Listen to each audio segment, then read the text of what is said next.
The Fit360 has release handles on both sides of the seat. You can use either one to rotate the seat. Squeeze one handle and rotate the seat toward the vehicle door to make loading and unloading easier. When you're ready to drive, rotate the seat into a rear-facing or forward-facing travel position.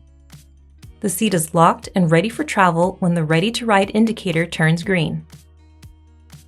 If the indicator is red, rotate the seat without squeezing the release handles until it locks into place. Never drive with the seat in the unlocked position, even if it's unoccupied. This seat is only compatible with the Chicco mirror. Open the mirror latch, line up the tabs with the slots on the base, then press the mirror on until it sits flush.